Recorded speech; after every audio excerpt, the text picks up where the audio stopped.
Chapter 4. You've guessed it. Charlie Smug is Sergeant Smug's son, and he's a real pain. I was always bumping into him and his dad's 3 Alsatians. At least, Charlie was always bumping into me, deliberately. He's 13 and enormous. He's got great gangly arms like King Kong, a face full of pimples and little piggy eyes. You know those pictures you see in books about prehistoric man? Well, he looks like that. Charlie likes pushing people around, as long as they're smaller than he is. Tina and I both fit into that small category as far as Charlie's concerned. Well, if it isn't a pair of lovebirds, he began. You're right, it isn't, Tina snapped back. Come out here for a smooch, leered Charlie. Get lost, she said. I wouldn't have dared to speak to Charlie like that. What are you doing here then? He demanded. Streaker made one of her rare guest appearances, flying past at Mach 3 before doing a bombing run on a distant rabbit hole. If you must know, I said, desperate to prove that there was nothing going on between me and Tina. We're out here to train my dog. Did I tell you that when Charlie Smug laughs he sounds like an asthmatic donkey? I thought he'd never stop. Train that dog, he sniggered. You can't train a dog like that. Yes, we can, insisted Tina. No problem.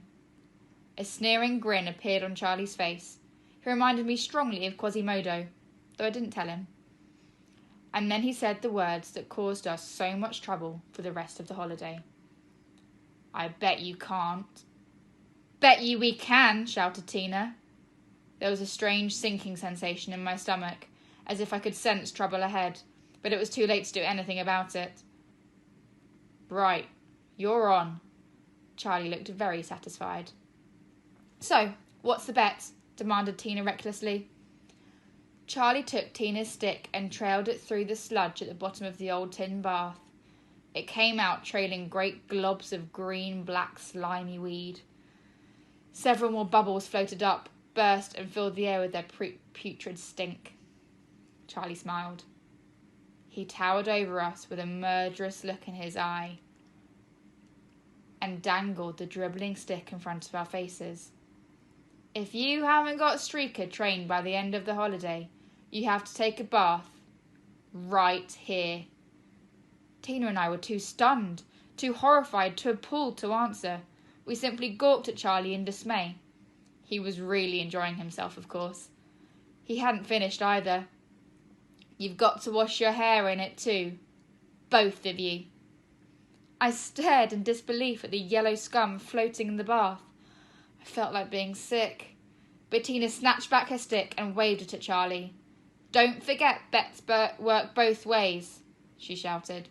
If we do train Streaker, you have to wash here yourself.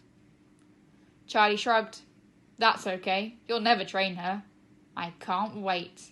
He turned on his heel. You can have your smooch now, he added, and strode off, laughing noisily. In the far distance, I could see a neat black head with flapping ears appear occasionally. Streaker was homing in on Charlie like a cruise missile. I nudged Tina and pointed. 5, 4, 3, 2, 1. There was a very satisfying yell, and Charlie suddenly disappeared from view. A few seconds later, he struggled to his feet, waving a fist. We were too far away to hear what he was saying. I shall leave it to your imagination. Charlie went on his way, and I breathed a long, long sigh. Come on, we'd better find Streaker and start training her immediately. You've got us into a real mess now. Me? I like that. I offered to help, and I end up getting blamed for everything. We're in this together. Tina suddenly gave a giggle and stirred the murky water. Thank goodness we're not in this together, she pointed out.